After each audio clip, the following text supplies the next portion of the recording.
Welcome to the Nonprofit Lab, a podcast dedicated to the ongoing discovery of how we can all be a bigger part of social change through the lens of the nonprofit sector. I'm your host, Puya Porak.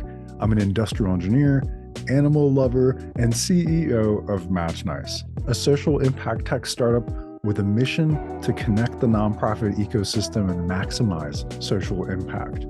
Join us on our startup journey as we look to uncover and shake up the status quo in the world of nonprofits. On today's episode, I get to speak with Dominic Kalms, founder and CEO of Be Generous, a new donate now and pay later solution for donors and nonprofits.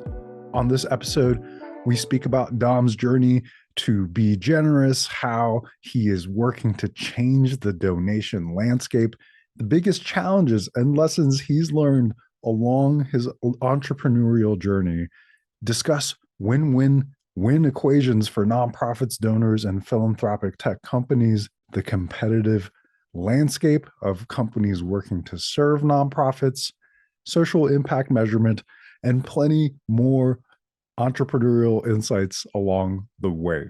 Dominic Kalms is a multi-venture-backed entrepreneur and philanthropist with an expertise in financial technology, also known as FinTech. He's also an expert in nonprofits, donor-advised funds, and digital fundraising. He has raised over $120 million in venture and philanthropic capital during his career and has been featured in an array of media publications like NBC, Forbes, CBS, Entrepreneur, BBC, Yahoo, and many more. Where in all of these shows and channels, he's discussing philanthropy and impact. My guest today, Dominic Kalms, is a multi-venture-backed entrepreneur and philanthropist with an expertise in financial technology, also known as FinTech, nonprofits, donor-advised funds, and digital fundraising. He's raised over $120 million in venture and philanthropic capital during his career and has been featured in so many different media publications like NBC, Forbes, CBS, Entrepreneur, BBC, Yahoo, and many, many more, where he discusses philanthropy and impact. He was most recently profiled on the front page of entrepreneur.com, as well as in the Goldman Sachs Philanthropy web series, and he recently guest lectured a course on philanthropy at MIT. His latest opinion piece on corporate giving can be found on Forbes.com. You'll have to check it out. But today, Dom is the founder and CEO of a new venture-backed fintech company serving the nonprofit sector called Be Generous. And they're revolutionizing how people donate to nonprofits through the advent of the first ever philanthropic credit product for donors. Be Generous is backed by some of the top VCs, banks, and institutional investors in the US. Before his current company, Dom was the founder and CEO of Giving, GVNG, which Forbes called, quote, one of the most revolutionary platforms in the social impact space today. Giving is also a venture-backed technology company that facilitates the creation of instant digital charitable giving accounts. Let's just jump into this conversation because Dom shares his journey to starting Be Generous and so much more. Here's my conversation with Dom. There's the intro. Thank you. Dom Kalms, welcome to the Nonprofit Lab. It's great to have you. Yeah, thanks so much for having me. I really appreciate it. Yeah, how are you doing today? Good. Another busy day, but it's been productive. Yes, I imagine it's very, very busy with the recent launch of Be Generous. But before we get to talking about Be Generous and everything you guys are doing, I actually wanted to start getting to know you a little better. So would you mind sharing a bit? I know you have an immigrant background similar to myself. Tell us your story. Yeah, absolutely. So I was basically born in Hong Kong, actually. So I was born in Asia. And I lived there for several years. That was an interesting experience in the 80s. China and Hong Kong look very different than they do today. So that was a fascinating experience. And then shortly thereafter, I moved to the United Kingdom, and I grew up in London, England for many years. And it was a really interesting experience growing up in London because my grandfather, when he was 16 years old, obviously I wasn't alive at the time, but when he was 16 years old, he dropped out of high school to start a consumer electronics company called Dixon's in Edgware, which is a small town in near London. And as a 16-year-old high school dropout, he started this company to earn money for his family, and he grew that company into the largest consumer electronics company in Europe today. So today the company has 45,000 employees, I think $10 billion market cap. It's a publicly traded company, and something like 3,000 stores across the United Kingdom and Western Europe. So just massively successful company. And so he ended up getting knighted by the Queen of England, which was a fascinating experience seeing that happen. And he became, very well known and famous, and he became Sir. When you get knighted, you become a Sir. Right. So he became Sir. And then several years later, he got inducted into the House of Lords, where he became a lord. And so he's still alive today. He's 90 years old. I was literally just in London about 6 months ago with him. He's obviously one of my biggest business heroes and inspirations. And so he's Lord Stanley Kalms, is very, very well known in the UK and in parts of Europe. And so it was just an interesting experience growing up under that, in that environment, and seeing this high school dropout at 16 years old go on to build this incredibly massive, well-known company and get all these accolades and so forth. So that was my experience growing up. And then I moved to the United States, went to high school in Los Angeles, and then ultimately made my way to New York City, where I went to university and graduate school, did a master's degree at Columbia University in international affairs, worked on Wall Street for a bit, did not like it, and then decided to wanted to do something completely different than that. And so I ended up going into public policy. And so I was working as an aide to the Afghanistan ambassador, political aide to the Afghanistan ambassador at the time during the war in Afghanistan. That was incredibly interesting work. And then I got my dream job at the time. I got asked to join the Senate Finance Committee in the chairman's office. So the chairman at the time was Max Baucus, and then he was nominated to be the ambassador to China. And then I joined the ranking member's office, who became the chairman, which was Senator Orrin Hatch, who just passed away a couple of weeks ago. And I was working on basically enforcing human rights provisions in free trade agreements. It was a really interesting niche type of work, but loved my time on the Hill. Ultimately realized I didn't necessarily think a career in public policy made sense for me, given that I was looking for more immediate impact. And as we know, the wheels of government take a long time to turn and generate that impact. And so I knew I wanted to do something to help people. That's why I had gone into public policy. That's why I had left Wall Street. But I didn't quite know how to do that after I realized government wasn't the place to make that happen. And so I ended up moving back out to Los Angeles. And that's really where my career on the private side of philanthropy began. And I realized that the philanthropic space is really a place where you can have almost immediate impact in tangibly helping people make their lives easier, better, healthier, what have you, and you don't have to deal with the bureaucratic nightmare of government. And so I now have spent 10 years basically building private companies, and particularly private technology companies in the philanthropic space and what I call the PhilTech, philanthropy technology space, that create efficiencies in what I consider to be the largest underserved sector of finance in the world today, which is the US donor market, or the US philanthropic market, which is about a $500 billion a year market annually, as defined by total amount of donations to US-based nonprofits, which I'm sure you know a lot about. So I could go on, but that's the general gist of my background. Well, it's quite a hero's journey, and I'm really interested to see how your grandfather's influence comes up in some of the later questions that I have for you around challenges and lessons learned. But you did such a great job of explaining your background and leading right up to the point about your journey in PhilTech, philanthropic tech. So it's been about a decade since you've been really working in this space. Tell us about what I remember, your really impressive career in philanthropic tech and how you've gotten to be generous. Absolutely. Well, thank you for the question. So when I moved back out to Los Angeles, I was looking for something at the intersection of profit and purpose. I knew I didn't like the straight capital market side of things, and I knew I didn't want to go right into public policy, because I had done that already at Wall Street and in the UN and in the United States Senate. And so I was looking for something that connected the profit angle and the purpose angle. I wanted to make a private sector wage, but I wanted to help people. I was really drawn to that. And I looked around and I didn't find much, to be honest with you. And it sounds funny to say that today, because now corporations are tripping over themselves to talk about how woke and how great they are. And even though as an aside, I wrote an op-ed for Forbes talking about how corporate giving is actually very anemic.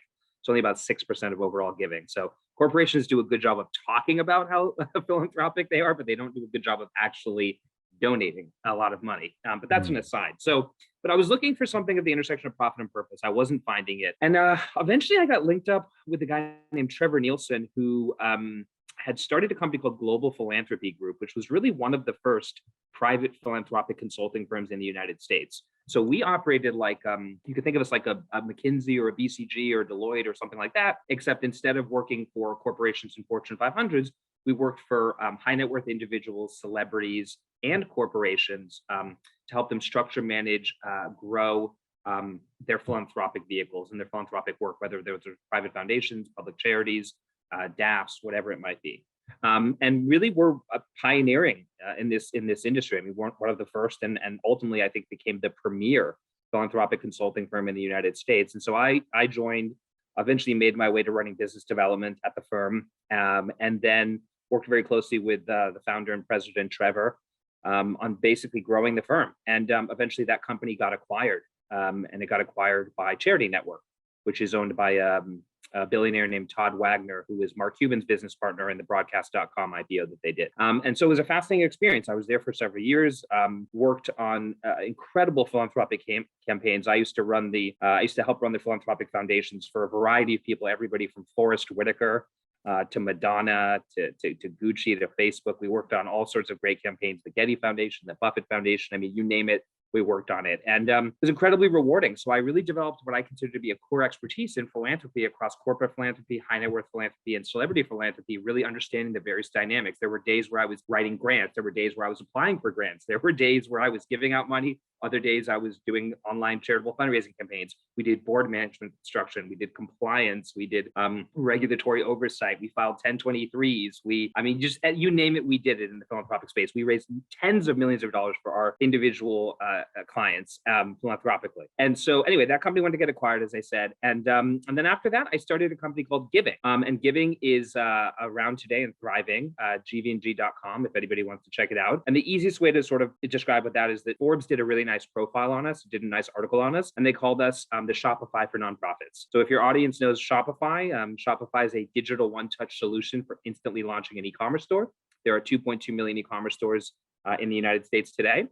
And most people don't know this, but there are 1.7 million nonprofits in the United States today. It's an equally sized market effectively, but the cost, labor, and time of starting, growing, and operating a nonprofit is very prohibitive for most people. It's very expensive. It's very time consuming. It's very laborious and labor intensive. And so what we did is we created, I probably would say one of the first, if not the first, digital nonprofit in a box tools. Today, there's a bunch of them. There's Pinkaloo and Daffy and Groundswell. And there's just, charity investors, tons of them. But we were really the first. Did this about 7 years ago, where we created essentially an instant DAF or fiscally sponsored project in a box, where you can instantly launch an online nonprofit, basically. And so, over the years, we powered thousands and thousands of nonprofit projects, and we had some very high-profile clients. We powered campaigns and nonprofits for Richard Branson, Val Kilmer, Miley Cyrus, D&G, Virgin, Burning Man, and on and on and on. It was an incredible experience. So I ran that company as CEO for 5 years, and then stepped out of the CEO position. I'm now the president of the company, and I'm on the board. And the reason I stepped out is to start Be Generous. And I'll sort of just stop there and see if you have any other questions on that. But that was my journey up until Be Generous. Yeah, I mean, I think if there's anything that's been underscored is you clearly have some experience around the nonprofit space and know what you're talking about. And I love that before you even got into the space, you had that private sector as well as the kind of public policy angle and view of it, because what I love about your insight and the approach that you've been taking, and it shines through, is that you recognize the ecosystem around donors and nonprofits. It's not just the role of one entity, but it's really how do you look at businesses, nonprofits, communities, and government coming together to affect change. So I just love that theme of well-rounded 360 services that you've provided. But yeah, let's we could dive into giving. We could go so many directions, but let's keep the path and tell us about Generous and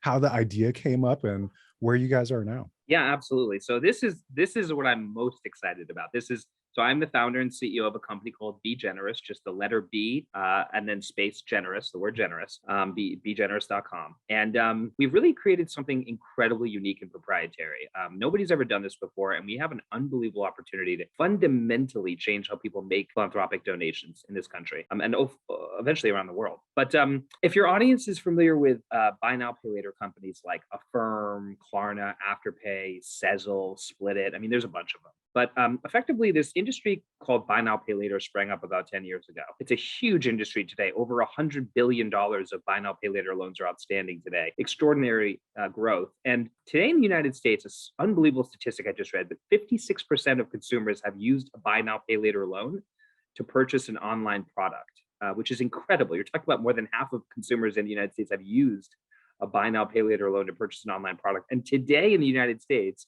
according to the CFPB, 1 in every 5 online transactions are purchased using a buy now, pay later loan. 20% of all e-commerce transactions in the United States are purchased using a buy now, pay later loan. Just think of how big that is. Billions, hundreds of billions of dollars worth of these loans. And so what these loans effectively allow you to do, exactly what the name sounds like, buy now, pay later. So an example would be, you go to Amazon, you want to buy a television as an example. That television is $1,000. Well, when you go to checkout, you basically have a variety of options. Pay with a debit card, pay with a credit card and incur interest and all the fees and all that nonsense, or pay with some sort of digital wallet, PayPal, Venmo, Apple Pay, whatever. Well, buy now, pay later created a third option, where you can buy the product now and pay for it over time in installments, sometimes interest-free or sometimes with just very low interest. And the value of something like this is that, one, you're only paying interest on the item itself. You're not paying interest on all your aggregate purchases like you would on a credit card. Two, oftentimes these companies don't charge late fees. Sometimes they don't ding your credit as well, which is important. And oftentimes they can be interest-free or low interest rates compared to a credit card. So they're very, very, very popular. And the consistent theme across all these buy now, pay later companies is that they've all gone into one vertical, which is the e-commerce vertical. They're trying to make it easier for people to buy goods and services online. It's a huge market. It's about a $560 billion a year market pre-COVID. There are 2.2 million e-commerce stores, and about 220 million Americans purchase goods and services online in a given year. So it makes sense to go into this vertical. So I happen to be friendly with the founding COO, Chief Operations Officer of Affirm. And so, going back 6 or 7 years now, I was sitting in her office in San Francisco talking with her about something, and she starts explaining to me what Affirm is. And Affirm is effectively the largest or the most successful buy now, pay later company in the United States. They IPO'd last year for, I think it was $24 billion, hugely successful. And they were doing $4 billion of gross loan volume a year. So anyway, I was sitting in her office and she's talking to me and I'm explaining what buy now, pay later is. And as I walk out of the office, I have this aha moment where I'm like, what if you could apply this to the largest underserved sector of finance today, the US philanthropic market, which has no credit or lending product in it, and yet is virtually the same size as the e-commerce market. It's a blue ocean. It's a market that there is no competition. There's no one doing this. Mm-hmm. And I effectively was running my other company, Giving, at the time. So I shared the idea with some of my close investors and some of my close friends, and everyone thought it was a great idea. But I was running another company at the time, and I thought to myself, well, I can't do this right now, so we'll revisit this if it makes sense later on. Fast forward 7 years later, I turn on the news, I see the headline, Affirm to IPO for $24 billion. And I'm like, my gosh, that's incredible. And I literally called up the COO of Affirm, who was there, starting it 7 years ago, or whatever it was. And I explained the idea to her, and she was like, brilliant, super smart idea. And so long story short, what we've done is we've created the first ever philanthropic credit product, which instead of allowing somebody to buy now, pay later, allows somebody to donate now, pay later. In effect, allowing a donor to finance a charitable contribution to a nonprofit. The nonprofit receives the donation upfront in a lump sum. The donor gets the full gross tax deduction without spending any money out of the pocket. It's been $0 today. The first company in the world that can offer somebody effectively the ability to get the tax deduction without them spending money out of pocket right then and there. And then the donor chooses over a certain time period, 3 months, 6 months, or 9 months, how they want to pay that donation off completely for free. There's no interest fees, there's no late fees, there's no transaction fees, and there's no hidden costs. So at the end of the transaction, what you have is the nonprofit sitting there with a lump sum of capital upfront. The donor has a whatever the tax deduction is, however much they've donated. They've spent no money today, and they get to pay it off over time at their convenience, 3, 6, or 9 months for free without incurring any charges or costs. So an example would be, Let's say, for example, that you normally donate $100 to the Red Cross. I'm just using the Red Cross as an example. So Sure. if you normally donate $100 to the Red Cross, what normally happens is you go to the Red Cross, you put in your $100, you put in your debit card, and after transaction fees, the Red Cross is probably getting like $97, $98. The money is coming out of your account immediately. They're getting the net, and you're getting the tax receipt, and the money leaves your account. That's basically how it works. Well, imagine now you go to an organization like the Red Cross, as an example, and we say, okay, how much do you want to donate today? You say, oh, I'm here to give $100. So we would say, instead of giving $100 today, why don't you consider giving $20 a month for 9 months, as an example? I'm just making, or let's make the math easy. Let's say for 10 months, just an example. So I'm asking you to give $20 a month for 10 months. So that's $200. I've just asked you to double your donation or increase your donation by 100%. You're coming there to give $100, and now I've asked you to give $200. But the key is, I said that you can pay it off over a 10-month period. And so what happens is, if you were to accept that offer, $200 would actually be sent to the Red Cross. So the Red Cross receives that money upfront in a lump sum. It triggers an automatic tax deduction for you to get a $200 tax deduction. No money comes out of your bank account today. And then you choose to pay that off, let's say in this example, over a 10-month period, completely for free. So the first payment you make is $20. It's just the principal. And now you're paying it off over time. And so in our early survey data testing, we tested this with over 1,000 donors, which is quite a lot. 82% of them accept that offer. 82% of people say, if you give me the opportunity to pay this over time, and you're not charging me interest or fees or costs, and I know that the nonprofit's getting the money up front, and you're giving me a tax deduction, I'm willing to effectively double my donation. So the nonprofit's coming out with a huge amount more money on a gross basis. You're getting your tax deduction, and you spent no money today. And so that's basically what we've built, and it's very unique and very proprietary. And I can get into all the details later, but that's the high level of what we built. Well, you're certainly creating a massive shift in the way and the access to capital in the nonprofit sector. You said there's 1.7 million nonprofits in the US, somewhere near the range of $500 billion of giving that happens a year. I'm excited to see how the share of that total giving will increase as a result of the work that Be Generous is doing. And there have been many firms, and actually one of my upcoming podcast guests will get into the nonprofit lending space. But even that comes with interest and with penalties and all of these things. So the fact that Be Generous is entering the market and creating the same, actually a more incentivized level of access for charitable giving for donors is just remarkable. So, where are you guys now? When did you launch? How is it looking so far? Yeah, great question. So started the company at the beginning of last year. So we're now, 20 months into this. So it's been a journey. We've been very quietly building this in the background. We raised just about a $10 million venture capital round to build this company. We have some incredible investors. Some incredible VC funds who have supported us, and I give them credit for wanting to participate in the impact game here. I think it's important to give them a shout out for that, because this is a notoriously underinvested area when it comes to building technology companies. Most of the VCs shy away from the impact side of things, but these guys have stepped up and they've powered what we consider to be, the first and only philanthropic credit product. It's very cool.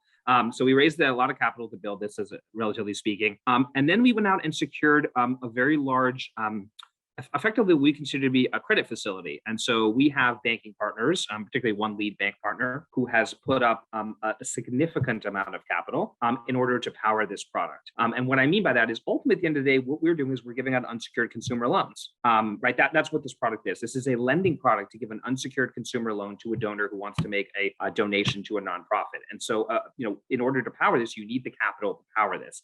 We don't have the capital. You need hundreds of millions of dollars effectively, or tens of millions of dollars to power something like this. And so, we have an incredible banking partner who has put up that capital in order to power what we call these PODLs, or point of donation loans, effectively is the scientific term.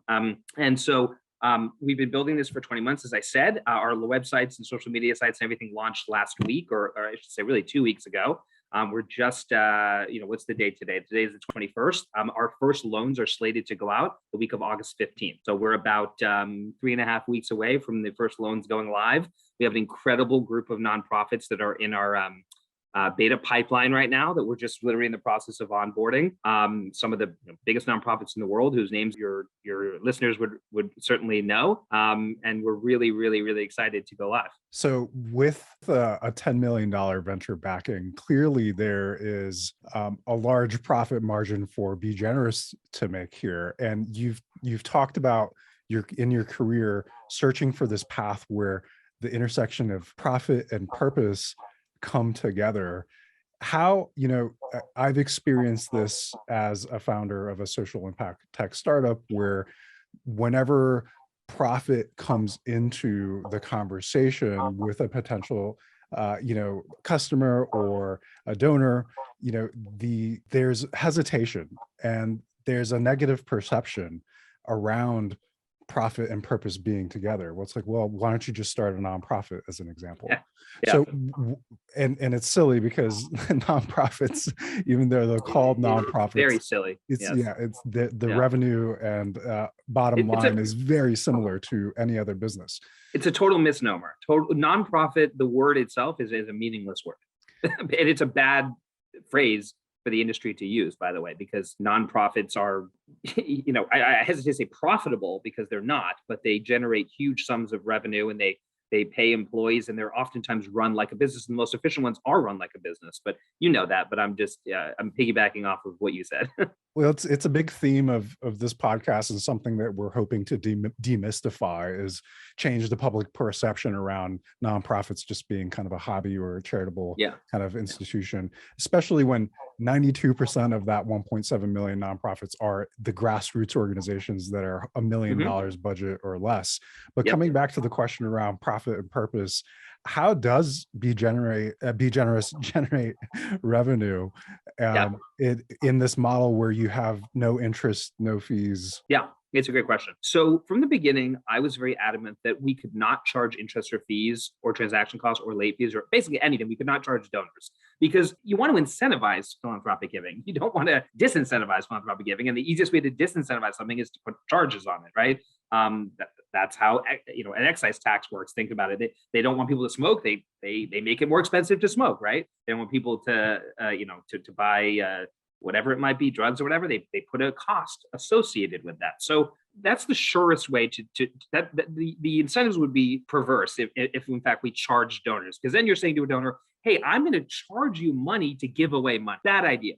So rather than do that, as you stated, we are a business at the end of the day. We have to stay in business. We have to pay our employees a fair, equitable rate, salary and compensation to be able to stay in business, wage. And if we want to be successful in helping unlock billions, ultimately one day, billions of dollars of liquidity in the long run, we have to be around to do that. So we have to keep our lights on. So the way that we make money, if we're not charging the donor, there's obviously only one other side we can charge, which is the nonprofit. Now, when you're dealing with nonprofit charges and you're looking at the existing infrastructure, whether it's Classy, Blackbaud, Network for Good, Bonterra, all the fundraising platforms out there, a lot of them will put subscription fees on these nonprofits. They'll say, you have to pay us $1,000 a month. You have to pay us $5,000 a month. Regardless of how many people use it, we're putting a fixed cost on you to do that. We said, no, that's a bad idea, because then what you're doing is you're contributing to the overhead of the nonprofit, and you're creating a frustration and an extra cost on the nonprofit side. We didn't like that idea.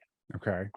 What other organizations do is they'll put like hidden transaction fees on stuff like that. Again, not a good idea in the long run. So what we did is we said, we are only going to charge the nonprofit what we call a success fee, meaning every time a successful donate now pay later transaction is made to the nonprofit, a percentage of that transaction is going to be debited back basically to us. And it's actually not even to us, it's to our banking partner. And then we split that fee with our banking partner. That's how the bank makes its capital. That's how we make our capital or revenue. And so the nonprofits really like this model because it's success-based. So if you don't process, if we put this button, if we put a donate now, pay later button on your nonprofit's website and nobody uses it and it's a total disaster, and hopefully it's not, but hypothetically, you don't pay us anything. And there's also, by the way, there's no integration costs either. We don't charge you any money to integrate this either. And there's no fixed monthly costs either. So there really is effectively no barrier to usage, if you will, for your nonprofit. You're not getting charged hidden fees. You're not getting charged really non-usage fees or fixed costs of any kind. So when most nonprofits say is like, there's no downside, why don't I give this a shot? That's exactly the type of attitude we want. And we're so confident that when they see the value of the button being put on there and they see all the donors increasing the average donation values, that they'll say, this is a no-brainer. We want to continue to use the product and so forth. So that's how we make money. Well, you've created a really compelling argument and business case. It's a win for the donors, it's a win for the nonprofits, it's a win for you and the partners that you're working with. So kudos to the success that you found Thank in you. that. And you mentioned, that there is a status quo when it comes to venture funding or just angel investment in general, where the ROI is always, the I is always investment and rarely impact. So, I applaud you for creating waves and hopefully shifting some of the perceptions that yes, social impact tech, philanthropic tech can, you can do good. You can also make Absolutely. a great living from doing good. So I appreciate you for Yeah. kind of sending that message out as well. Yeah, no, I mean, of course. And we're all in this together, with your platform and the platform of other people in the space. I mean, it's a team effort. And at the end of the day, you got to meet people where they are. And what I mean by that is not everyone's altruistic. Not everyone's in it just to not everyone wakes up every day trying to save the world. There's 7 billion people on the planet, and the vast majority of them wake up every day trying to put food on the table for their families, trying to figure out how they're going to make a living that day. And a lot of people, particularly in the United States, who have excess capital say, I want to invest in products and services that will return an investment to me. And if it helps people, that's an added bonus. And we're kind of saying, look, those things are not mutually exclusive. You should, and you can invest in philanthropy technology and impact technology to help people. You can make a really good return on your investment. And there are a lot of companies out there that have done this. GoFundMe is a great example. I mean, Blackbot is a great example. Benevity is a great example. Classy is a great example. These are companies that have been really successful, and they're in the business of helping people and making the world a better place. And I hope and believe Be Generous will be at that level someday. So, that's what I've devoted my career to. And I want to continue to try to lead this space in that direction. Power in profit and purpose definitely exists. You mentioned a lot of other companies that fall into, when we're doing our pitch deck and we're pitching to investors, into the competitive landscape of philanthropic tech. But there's a different viewpoint that I bring to the competitive landscape in philanthropic tech, because we're all working towards a common mission of helping empower and enable more social impact to happen, no matter whether that's help in creating access to capital for donors or nonprofits, or supporting different missions, volunteer based, et cetera. There, the capabilities in this space are really wide ranging, and there's a lot of really great companies out there doing that. How do you look at the competitive landscape in philanthropic tech, and the partnerships between companies that maybe on the surface seem as competitors? For me, I mean, I'll just open up, like it's a win. Like if Match Nice were to lose business to another quote unquote competitor, and they're able to do a better job of helping to support their mission, to me that's like a win. That's great. Like Totally. good for the whole. Yeah. It's Yeah. not exactly the same in the private sector, right? Like No. Delta's not like, good, we lost the passenger to American Airlines. Right. Like it Right. doesn't work that way. So Right. just wanted to hear your perspective coming into this, been in the space, coming into the space, on partnerships across the competitive landscape. Yeah, so I think, not to be overly cliche, but a rising tide lifts all boats. I mean, the difference between us and Delta Airlines is more people flying doesn't make the world necessarily a better place. I mean, one could argue it does, but it's not ostensibly obvious that that's the case. More people donating philanthropically to impactful organizations does likely make the world a better place in some sense. And whether it's done through Match Nice or Classy or Be Generous or Blackbot or Network for Good or all the other ones out there, net gain to society to have additional philanthropic capital in the right place at the right time. So I think that's the uniqueness of our industry, is that in fact it is a net positive regardless of how that money gets donated. And the thing about money is that it's to an extent it's a zero sum game on an individual basis. What I mean by that is, like, $1 cannot be used in multiple places.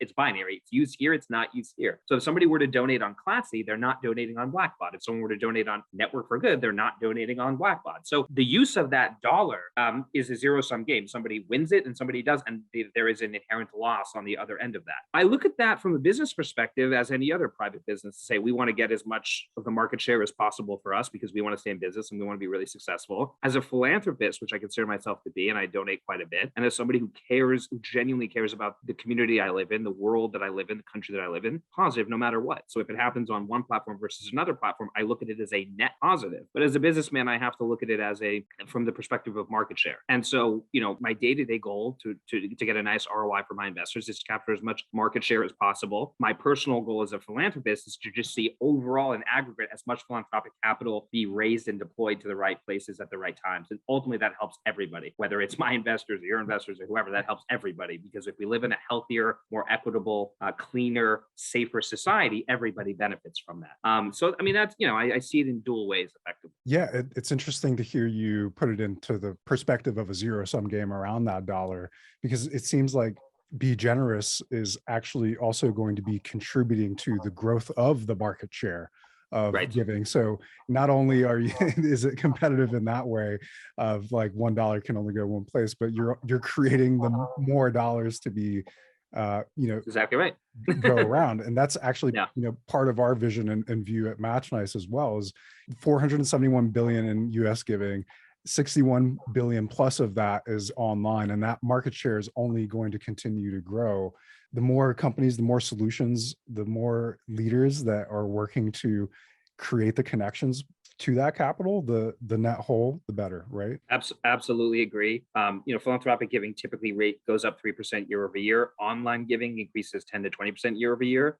It's a huge market, and it's going to cross the $500 billion threshold within the next 2-3 years for sure. Overall, aggregate philanthropic giving in the U.S. And online donations are increasingly a bigger and bigger portion of that. And so, anything we can do collectively to continue to increase that is going to benefit the country and the world that we live in. Dom, are there any status quo issues in the nonprofit sector, whether it's around fundraising or impact or any other topic that you would like to see change? Yeah. How much time do you have? Well, how much time do you have? It looks like about 10 Yeah, minutes. So no. Yes, the answer is yes. I mean, the whole, so there's many issues that I see needing help in the philanthropic space. I've been really, at Giving, we tried to tackle the question of how do you access this infrastructure? How do you access, in the United States, the social good infrastructure is part of the 501c3 or 501c tax code, 501c4s, C3s, whatever. But that infrastructure is hard to access, and that is what we attempted to lower the barriers to access by creating this product at Giving, which is a digital nonprofit in a box, effectively. At Be Generous, we're trying to address a different problem. How do we increase overall philanthropic capital and philanthropic dollars without stressing donors' bank accounts? Because if you look at the trend over the last 20 years, the percentage of Americans who donate and the average donation amount, taking out some outliers, has decreased significantly. The percentage of Americans that donate is down over 10% from just 10 years ago. And so we're trying to address this problem of increasing philanthropic capital without stressing donors' bank accounts, which I think is a worthwhile cause. If I were to continue along the journey that I'm on now, what I'd like to tackle at some point is a question of how do we get the right money to the right places at the right time? I mean, timing is a huge part of this here. And so I think a lot of philanthropic organizations are inefficient with their capital because they have high overhead, for example, they have bloated compensation packages, whatever it might be. It's not their fault. It's just the way that the industry has evolved. You have to be competitive with the private sector if you want to hire good people, right? So I get it. But I think donors and the general public, and I think most nonprofits too, really want to see most of that money going to help the programs on the ground and the communities they're trying to help. It's a very, very, very hard problem to solve, very hard problem to solve. So if it was easy, somebody would have done it already. But I'd love to try to tackle that at some point. I think that would be interesting.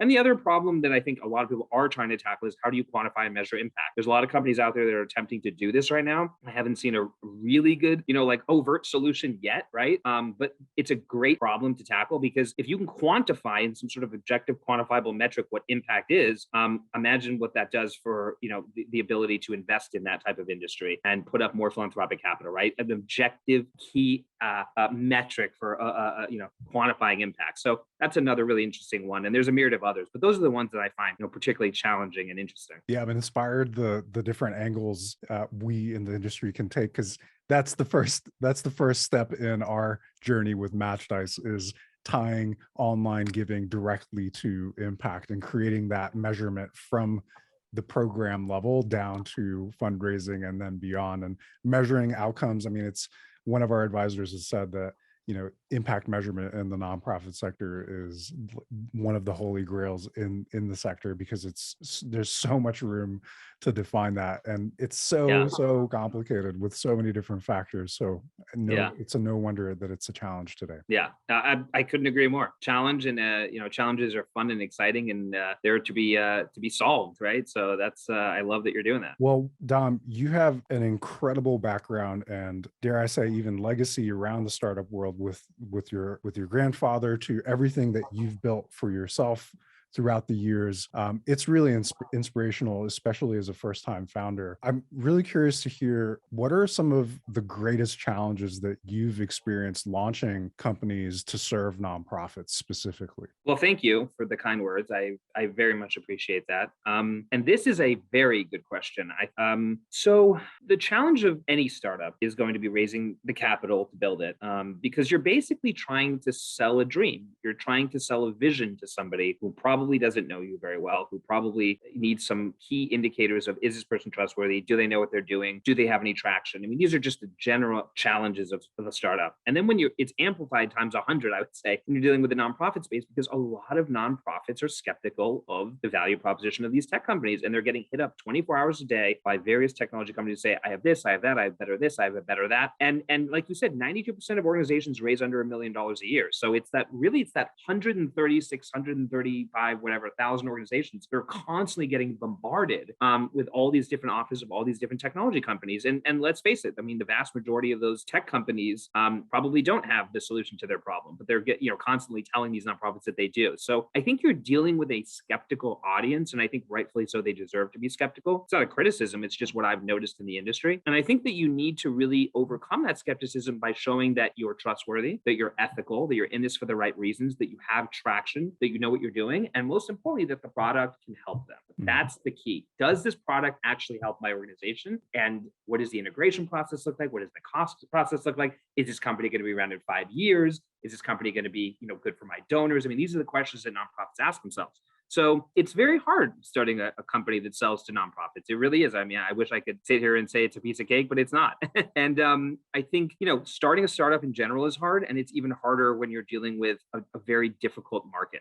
And this is a difficult market. It's a highly, highly fragmented market. There are 1.7 million organizations. There's not an overt leader in the space other than Blackbaud, really. And even they don't have a huge percentage of the overall market. There's Blackbaud, there's Salesforce, but it's mostly fragmented. And I think that these are notoriously difficult problems to solve. So those are the problems and the issues and some of the things that I've noticed in trying to work in this industry. Well, thanks for being a huge catalyst and part of moving towards the right direction in all of those spaces. And I was going to ask, what advice might you have for someone thinking about starting a social impact organization, whether it's a nonprofit or a social tech company? But I think you answered that as well. And storytelling, trust, and value are definitely core pillars of that. So with the few minutes that we have left, I have so many other questions, but I'm going to hit you with maybe the last couple here. Where do you see yourself, Dom, in the next 5 years? That's an interesting question. I'd like to see myself running Be Generous, and I'd like Be Generous to be doing tens of billions of dollars worth of gross loan volume a year, because what that means is that we're likely opening up billions of dollars of additional liquidity for nonprofits. And I believe in the promise of nonprofits. I believe in the efficacy. I believe in their use. I believe in their ability to affect change and help people. Obviously, otherwise I wouldn't do this. So if I'm running a company that's doing tens of billions of dollars of philanthropic capital in the form of gross loan volume every year, then we're opening up tremendous amounts of money for nonprofits that hopefully will translate into meaningful change on the ground. So that's where I'd like to see myself in 5 years. And to wrap it up, Dom, what do you want your lasting legacy to be? Great question as well. These are great questions. I think so. It's really two things. One, on a very, very personal level, I'm very passionate about helping animals. That's just a very private answer that I'm giving you now.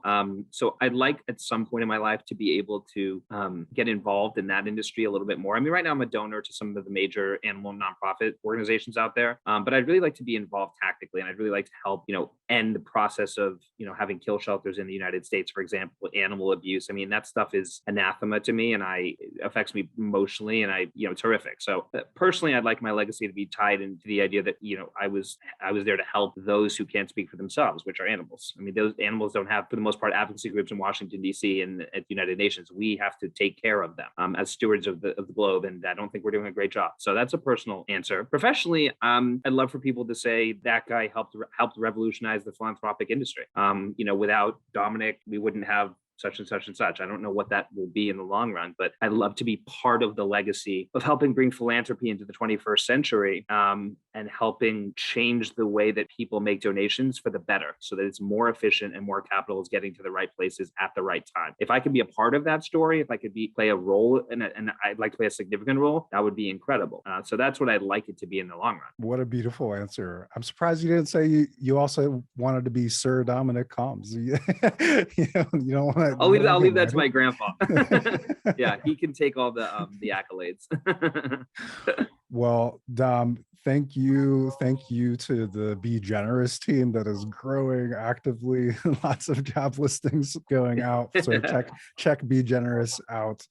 And I really appreciate everything you're doing in the sector, in the space, the inspiration you're giving me and my team, as well as every other future leader stepping into the philanthropic tech space. Dom, it's been a pleasure having you, and keep up the great work, sir. Thank you so much for having me. I mean, this was a great interview and podcast. I really enjoyed it, and I do a lot of these, but this is really fun to talk to someone who we've gotten to know, well over the last few months, and I applaud the work that you're doing. So thanks for having me on, and allow me to tell a little bit of my story. Of course, Dom. Excited to partner up in the future, and have a lovely rest of the day. Chat awesome. soon. All right, take care. Bye. Bye. Madeline, Ibrahim, welcome back to the Nonprofit Lab. I'm really excited to do this debrief with you both about our conversation with Dominic Kalms from Be Generous. What'd you guys think? Well, I feel like I always start every debrief with the same statement, but what another amazing backstory of how someone got into this space. I loved hearing the story of his grandfather and all of the different places that he was exploring in his passion, in his pursuit of passion and or purpose and profit. Yeah, just another great story of how someone ended up in this space. Yeah, no, his experience and then his point of views and just the sector itself and like his approach to Be Generous was really cool to hear. So looking forward to our conversation here. Yeah, absolutely. He is certainly a role model for me, and I think in our team, for our team in many ways, in terms of just the impact that he's making in the sector. He is fundamentally changing the fundraising landscape for everyday donors by creating this new funding vehicle, right? This donate now, pay later solution. It's so brilliant. One of our future guests is going to be speaking about the institutional loans that nonprofits get. That's been in existence for a while now, but Dom is truly first to market, it seems, on this donate now, pay later solution that's clicks away from any nonprofit's website. I was looking at my notes. I usually, as Madeline goes next and then me. I didn't know. I know. I do have something to say. To Akash, who's editing this, you can maybe cut this part out and pick up on the next response.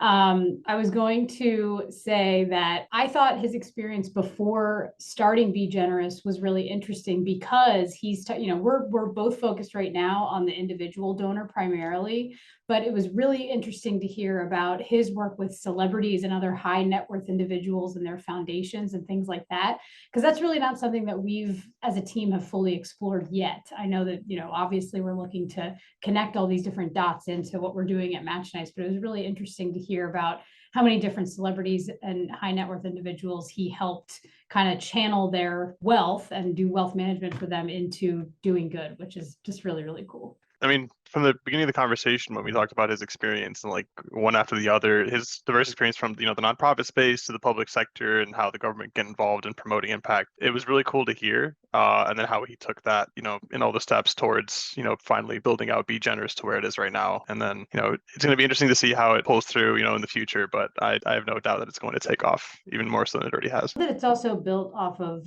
sorry, I'll start that over. I love that it's also built off of something that people are already familiar with, the Affirms and different organizations like that help you make your online purchases. It's just so smart to extend it to the philanthropic space. And I mean, the philanthropic space, I love the name PhilTech or philanthropic tech space. I think that's awesome. And yeah, just another point was that I had in my notes was the talk about nonprofit being a bad word, right, for this, or a bad name for these organizations that are doing so much good. Yeah, and he mentioned the like when he brought up the other Affirms and all of those companies, he made a key point about how the nonprofit sector is just as big as like the online retailer sector, but it doesn't have a main source of like a credit lender as support. Meanwhile, the online markets have, numerous. So the fact that I think Be Generous is probably one of the first main ones that are probably increasing in market share. And the second point he made was Be Generous is not only gaining market share, it's growing the market itself, because this promotes the idea that this is sustainable, this is an option and can work. And now other people can also come out and formulate their own ways of taking this approach and building out not necessarily competitors, but other support mechanisms in the industry and in the markets. Yeah, I was really inspired by his win-win-win equation that he's created for Be Generous nonprofits and donors through a success-based business model. And we've been talking since the recording of this episode internally about what does that look like for Match Nice, because his very direct point about charging donors fees is stupid stuck with me, and it's so true. I mean, my own experience with donating to a nonprofit, you've got the processing fee that's there, but then if a fundraising tool or a platform is adding additional fees on top of that, like, yeah, I'm going to be inclined to donate more to cover that. But it's creating that disincentive for the donor.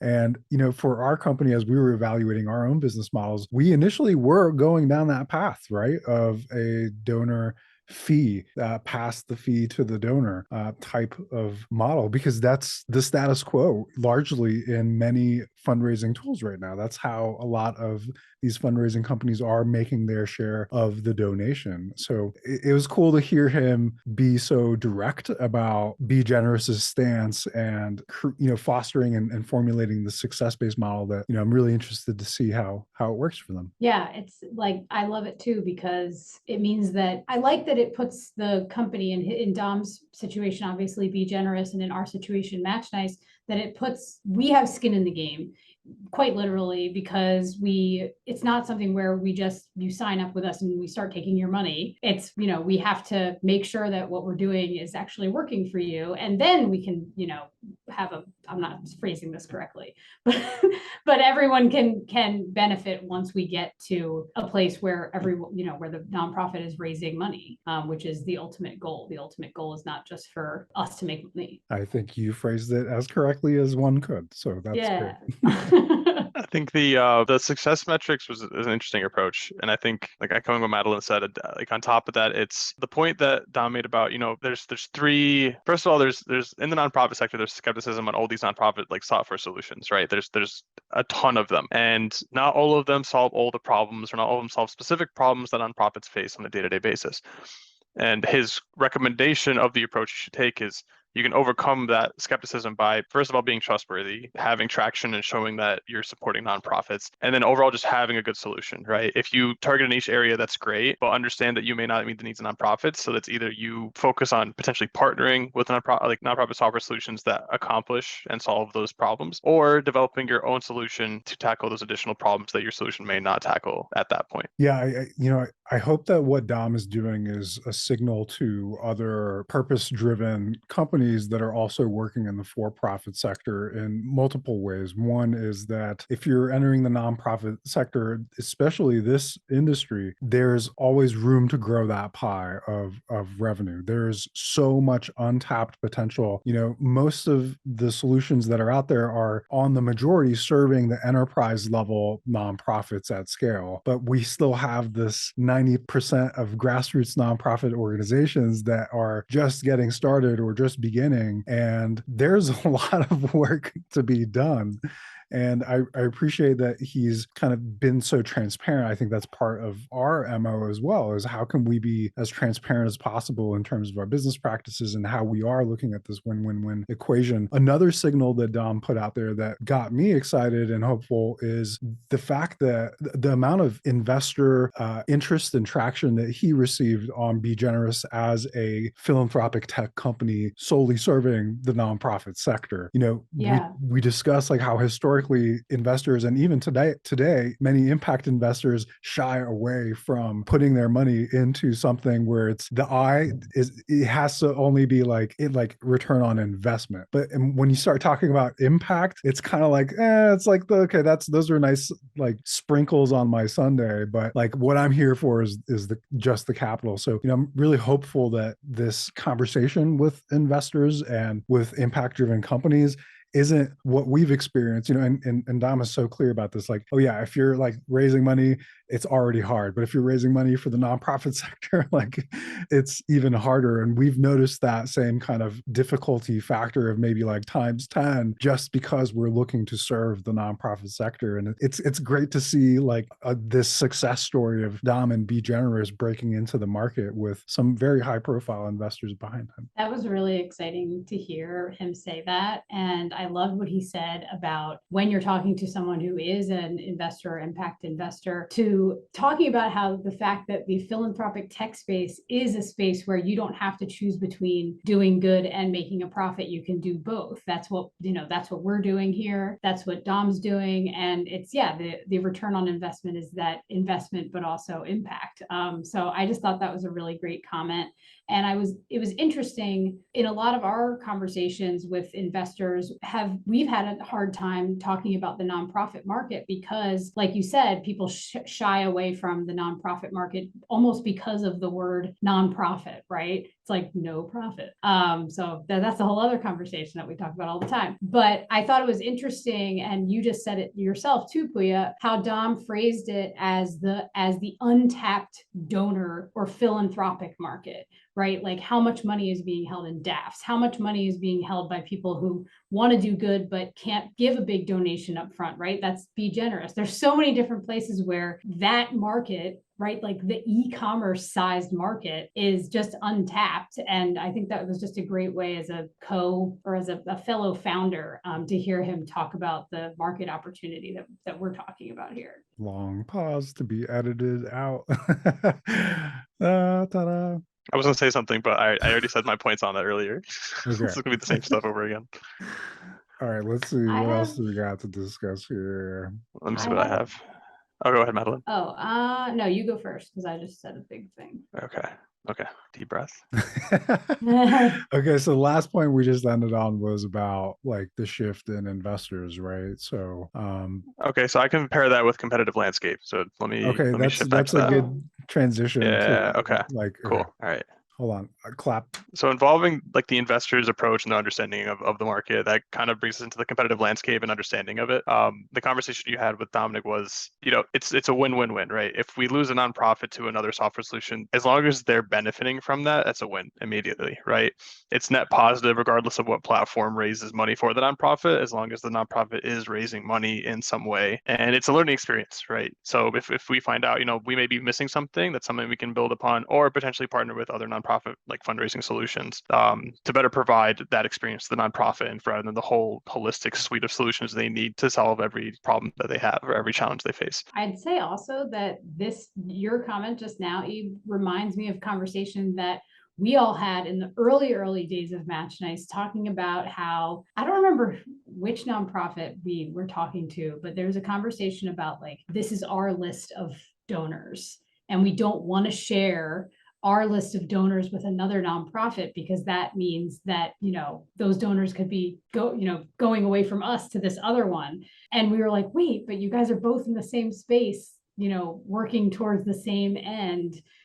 This is kind of just kind of crazy. It just reminds me of that. And it was interesting what Dom was saying, where he was talking about that as a philanthropist, or someone who is, cares about all these different causes, he has that same mentality of like, the more money that's getting raised, the better, but also recognizes that as a businessman, he does have to care about market share and customer, like we're not sitting here being like, yeah, everybody just like take our customers, we don't want that to be what it is. But I just thought that was interesting how he kind of split between himself as a philanthropist and himself as a business person.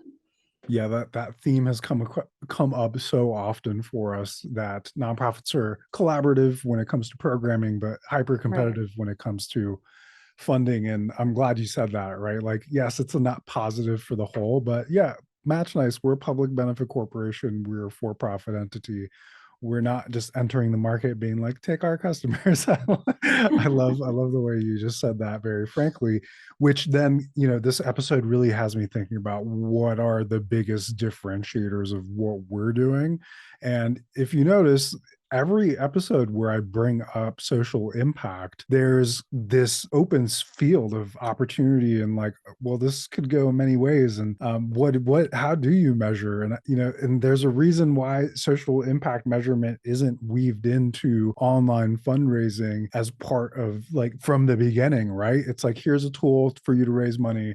Okay, on the back end, like, okay, what was the impact, right? There's such a huge gap between those two things. And the more we connect with nonprofits and other leaders, the more I'm seeing one of our key differentiators is baking in impact into the actual donation experience itself, right? Like, and it's a messy venture to get into, but there's so much opportunity to get in. And it supports our hypothesis, one that we're testing now as part of our pilot program with some nonprofits, is if donors understand the impact of what they're giving to, they'll be more likely to donate and more likely to donate more. So it'll be great to see that one play out and share more with our listeners as we uncover our own stats regarding that hypothesis. Yeah, Was there any other like big key takeaways or insights that you guys wanted to share? I was just going to add on to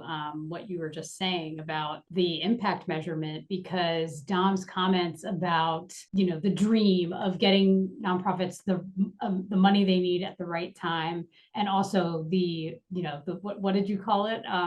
But one of our advisors called it like the golden ticket of nonprofit of the nonprofit world is the impact measurement, right? I don't remember what you said it was. I think he said is the holy grail. The holy grail. I was like, I know Measurement something is the holy golden. grail.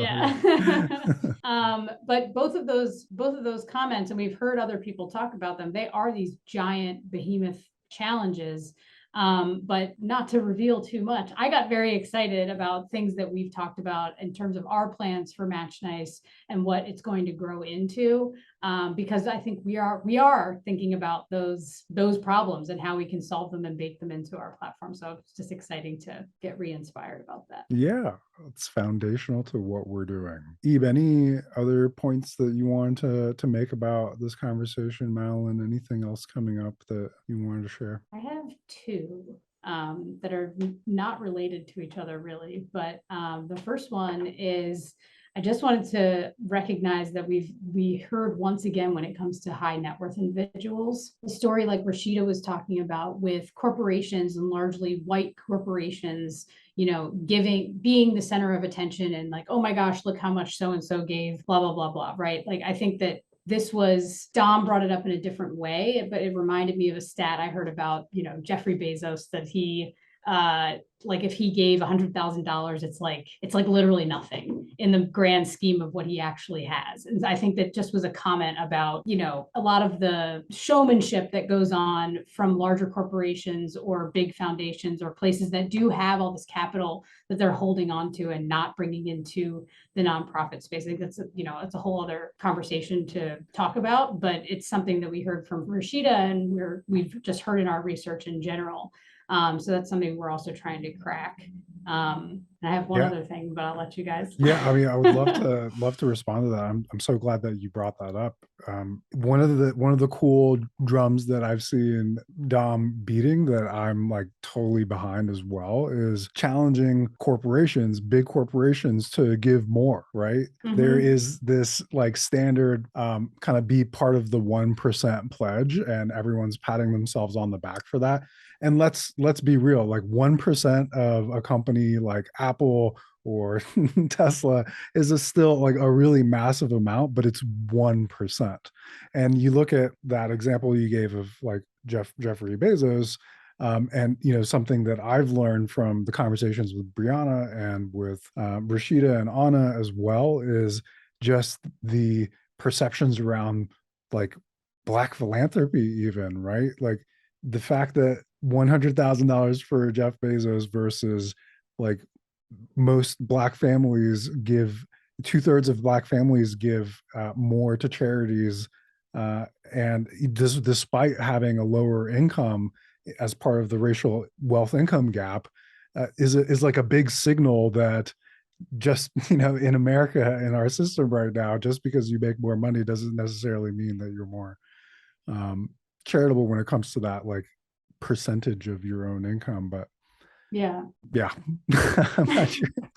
not sure what to take of that last response, but just wanted to acknowledge that. Yeah, that was good. What was the second point you had, Val? The second point I had was just completely different, but I really loved hearing about Dom's what he personally cares about from a charitable standpoint. Like I loved hearing about his passion for taking care of animals and giving them a voice, and you know, protecting. Yeah, I just love that. And I think that would be a great question to add to the podcast when we're talking to our guests. I just loved hearing that little personal story and about, you know, what he is personally passionate about. I think that's a great one. Maybe I haven't asked because it's like a given depending on the mission of the person I'm talking to, but maybe it would be interesting. Like, you know, it's like if you're working on ending homelessness all the time, like on the side, like to get away, not to get away, but to like find some breathing room. It's like, oh, I'm gonna go to the animal shelter this weekend. Like, like that's a good question. Yeah. Well, I don't have any other big points to raise. Madeline, Ibrahim, anything you guys wanted to share? Anything else? No, this was just a very inspirational episode. I loved the conversation. It was very cool to hear from another person who's in the same space as us, trying to, you know, make that intersection between profit and purpose happen. So it was just great, very inspirational. Eve, any closing comments? I had one and I lost it. It's not coming back. It's okay. There's going to be a lot of chopping up for this debrief. I'm also running off of like 3 hours of sleep, so my brain isn't at its prime right now. All right. Well, I will just conclude it then. Well, Madeline, Ibrahim, thanks so much for joining on another episode. Great conversation as always, and we'll catch you on the next one. Thanks, Puya. Thanks, Puya. Thank you. That about wraps up today's episode. Thank you for taking the time to tune in. So inspired by Dom's work and everything he's doing in the space. And this conversation, along with all the other interviews, just gives me so much hope and excitement for the future of philanthropy, the nonprofit sector, and also makes me feel like we're on the right track with what we're doing on the podcast and this exploration of the status quo in the nonprofit sector, leadership that is working to change that, and just the discussions that we're having hopefully are resonating with you and you're learning something new, because we certainly are.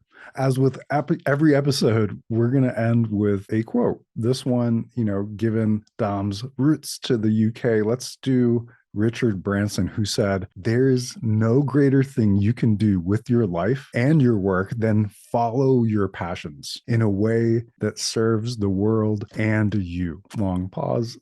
Sorry about that. I think that's probably good. Don't forget to hit like and subscribe and follow us for more as we continue our journey of discovery.